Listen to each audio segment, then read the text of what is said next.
बच्चों, कैसे हैं आप लोग। आशा करती हूँ कि आप सभी अच्छे होंगे। बच्चों, शुरू करते हैं आज का अध्याय भाषा, बोली, लिपि और व्याकरण। तो आइए पढ़ते हैं इनके बारे में। तो बच्चों, यहाँ पर एक चित्र है। इस चित्र में कुछ लिखा है।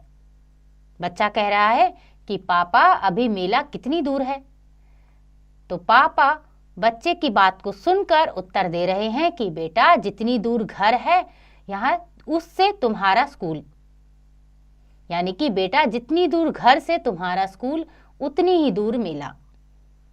तो ऊपर दिए गए चित्र में आपने देखा कि मेला देखने जा रहे बच्चे ने अपने पापा से पूछा कि पापा अभी मेला कितनी दूर है। पापा ने बताया कि बेटा जितनी दूर घर से तुम्हारा स्कूल है।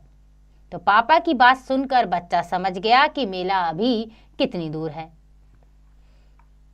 गाड़ी सड़क पर सीधे जा रही थी। सामने बोर्ड पर लिखा था कि आगे रास्ता बंद है, कृपया बाएं मुड़कर पुल से उस पार जाएं। यह बात ड्राइवर समझ जाता है और वह बाएं मुड़ जाता है।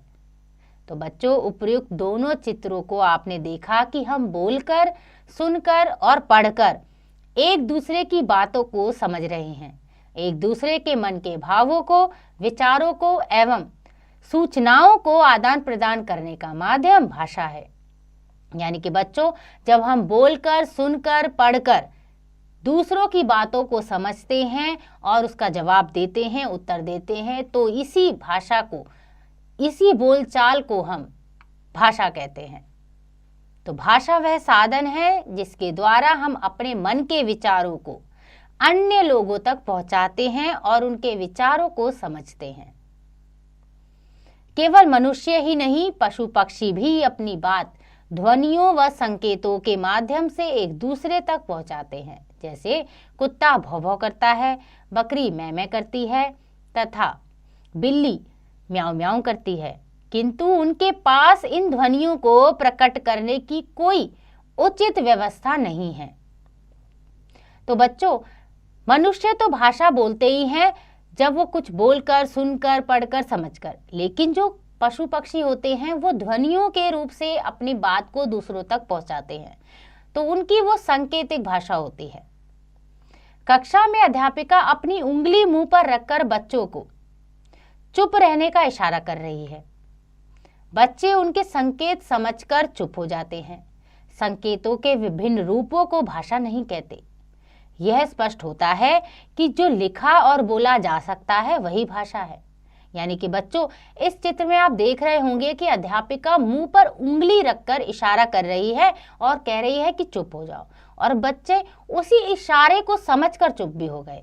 लेकिन बच्चों, एक बात ध्यान रखो कि सांकेतिक भाषा को हम व्याकरण में सही रूप नहीं समझते।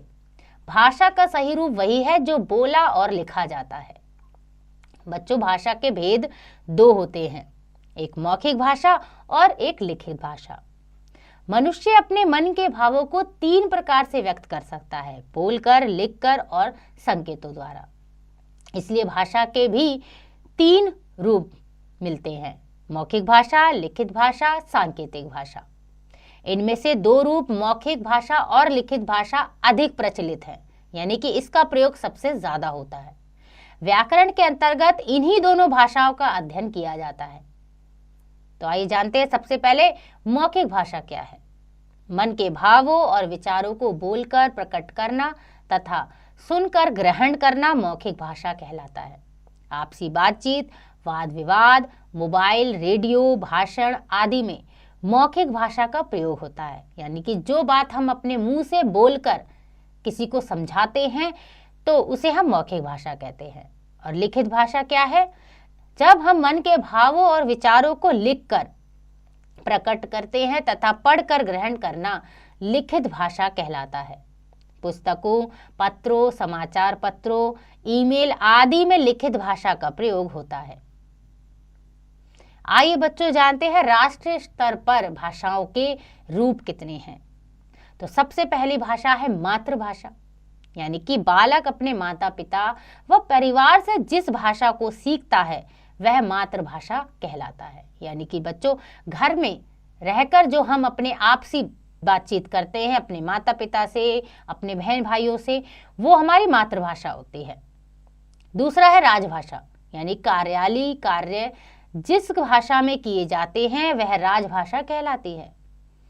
हिंदी हमारी राजभाषा है, यानी कि बच्चों हमारे देश में जो कार्यालयों में सबसे ज्यादा उपयोग में लाई जाने वाली जो भाषा है वो हिंदी है, इसे ही हम राजभाषा कहेंगे। अगला है राष्ट्रभाषा, वह भाषा जो पूरे राष्ट्र में बोली जाती है वह राष्ट्रभाषा कहलाती है। भारत में कोई भी भाषा राष्ट्रभाषा नहीं बन पाई है, यानी कि बच्चों पूरे भारत में जो सबसे ज्यादा बोली जाने वाली होगी वही राष्ट्रभाषा होगी, लेकिन अभी फिलहाल हमारे भारत की कोई भी राष्ट्रभाषा नहीं बन पाई। अगली है अंतर्राष्ट्रीय भाषा, वह भाषा जो संपूर्ण विश्व में बोली जाती है, लिखी व समझी जाती है और कार्यालय प्रयोग में भी देखी जाती है, वह अंतर्राष्ट्रीय भाषा कहलाती है। तो बच्चों अंग्रेजी जो है वो अंतर्राष्ट्रीय भाषा है, क्योंकि पूरे विश्व में, पूरे जगत में सबसे आसानी से अगर कोई बातचीत करके जिस भाषा का प्रयोग करता है वो अंग्रेजी है, इसीलिए इसे अंग्रेजी को अंतर्राष्ट्रीय भाषा कहा गया है। आइए आगे पढ़ते हैं, बोली क्या है। तो बच्चों जो भाषा किसी क्षेत्र विशेष में बोली जाती है उसे बोली कहते हैं। बोली का क्षेत्र सीमित होता है जबकि भाषा का क्षेत्र विस्तृत होता है, यानी बोली एक छोटे से कस्बे या छोटे से क्षेत्र में ही बोली जाती है और सीमित होती है, लेकिन जो हमारी भाषा होती है वो बहुत दूर दूर तक विस्तृत फैली होती है। हमारे देश में अनेक बोलियां बोली जाती हैं, जैसे ब्रज, हरियाणवी, अवधी, मैथिली, भोजपुरी आदि। बोली केवल बोलचाल की भाषा में ही काम आती है, इसका कोई लिखित रूप नहीं है, यानी कि आमतौर पर हम अपनी बोली को अपने आसपास की भाषा में उपयोग में लाते हैं, लेकिन इसका कोई लिखित रूप नहीं होता, इसे हम लिखते नहीं हैं।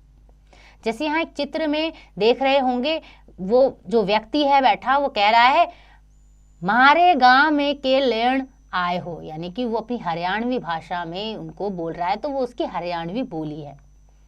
तो बच्चों किसी सीमित क्षेत्र में बोलचाल में प्रयोग की जाने वाली भाषा बोली कहलाती है। आइए जानते हैं बोली और भाषा में अंतर क्या है। तो बच्चों बोली और भाषा के अंतर को हम इस प्रकार समझ सकते हैं, जैसे जो बोली है वो केवल बोलचाल के काम आती है, लेकिन भाषा यह बोलचाल के साथ साथ प्रमाणिक लेखन के भी काम आती है, यानी कि हम इसे लिखते भी हैं। बोली इसका व्याकरण सुनिश्चित नहीं होता, यानी इसे व्याकरण में नहीं लिखते, भाषा में इसका सुनिश्चित व्याकरण होता है। इसकी लिपि आवश्यक नहीं, यानी बोली की लिपि आवश्यक नहीं है और भाषा की लिपि अवश्य होती है। बोली भाषा का आरंभिक रूप है, यानी कि शुरुआत का रूप है, और भाषा बोली का विकसित, परिमार्जित और मानक रूप है। बोली में साहित्य प्रमाणिक नहीं होता, जैसे भोजपुरी, हरियाणवी या बुंदेली के प्रमाणिक ग्रंथ न के समान है, और भाषा में इसका साहित्य प्रामाणिक होता है। प्रेमचंद, प्रसाद, निराला, तुलसी, कबीर आदि हिंदी के प्रमाणिक रचनाकार हैं। बोली का क्षेत्र सीमित होता है और भाषा क्षेत्र विस्तृत होता है। बोली यानी इसे शिक्षा, प्रशासन, जनसंचार और संविधान में मान्यता प्राप्त नहीं होती, और भाषा शिक्षा, प्रशासन, जनसंचार का साधन होने के साथ साथ संविधान में भी मान्य होती है। तो बच्चों बोली और भाषा में यही अंतर है। आइए पढ़ते हैं लिपि क्या है। वर्णों को लिखने के लिए कुछ चिन्ह निश्चित किए जाते हैं जिन्हें उस भाषा की लिपि कहते हैं, यानी कि जब हम वर्ण लिखते हैं तो उन्हें किसी चिन्ह के उपयोग से ही लिख पाते हैं, जिसे हम लिपि कहते हैं। अलग अलग भाषाओं को अलग अलग लिपियों में लिखा जाता है। हिंदी को देवनागरी लिपि में लिखा जाता है। तो बच्चों भाषा के जो लिखित रूप को ही हम लिपि कहते हैं। आइए जानते हैं कुछ मुख्य भाषाएं और उनकी लिपि।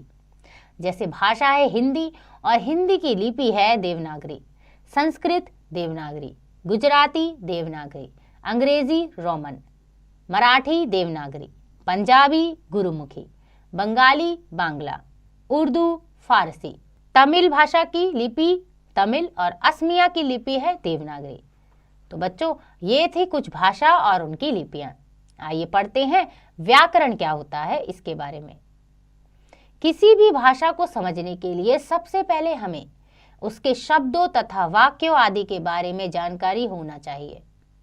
कभी कभी अज्ञानता या असावधानी के कारण कुछ व्यक्ति भाषा के उच्चारण, वर्तनी या अर्थ ग्रहण में गलती कर देते हैं, जिससे उस भाषा में विकार आ जाता है, यानी बदलाव आ जाता है, और यह विकार व्याकरण के ज्ञान से दूर किया जाता है। व्याकरण के नियमों द्वारा भाषा को शुद्ध तथा सरल बनाया जाता है। तो बच्चों, भाषा को जो हम बोलते हैं तो उसके उच्चारण में कभी कभी वर्तनी में या लेखन में गलतियां कर देते हैं, और इसी को सुधारने के लिए व्याकरण बनाई गई है। तो बच्चों, व्याकरण वह शास्त्र है जो हमें भाषा को शुद्ध बोलने, लिखने व पढ़ने का ज्ञान कराता है। आइए पढ़ते हैं व्याकरण के 3 भेद। तो बच्चों, व्याकरण के 3 भेद होते हैं: वर्ण विचार, शब्द विचार, वाक्य विचार। वर्ण विचार क्या है? वर्णों के संबंध में विचार किया जाता है, यानी कि वर्ण क्या है उसके बारे में। शब्द विचार यानी शब्दों के संबंध में विचार किया जाता है, और वाक्य विचार यानी वाक्यों के संबंध में विचार किया जाता है। तो बच्चों, ये हैं व्याकरण के 3 भेद। इन्हें विस्तार से हम आगे पढ़ेंगे। आइए दोहराएं। एक दूसरे के मन के भावों, विचारों एवं सूचनाओं के आदान प्रदान का माध्यम भाषा है। भाषा के 2 रूप होते हैं, मौखिक व लिखित। देश व संसार में अनेक भाषाएं बोली जाती हैं, और हिंदी हमारी राजभाषा है। किसी सीमित क्षेत्र में प्रयोग की जाने वाली भाषा बोली कहलाती है। भाषा के लिखित रूप को लिपि कहते हैं। व्याकरण वह शास्त्र है जो हमें भाषा को शुद्ध बोलने, लिखने व पढ़ने का ज्ञान कराता है। व्याकरण के 3 भेद होते हैं: वर्ण विचार, शब्द विचार और वाक्य विचार। तो बच्चों, आशा करती हूँ कि आपको यह अध्याय समझ आ गया होगा। इसका अभ्यास आप स्वयं कीजिएगा।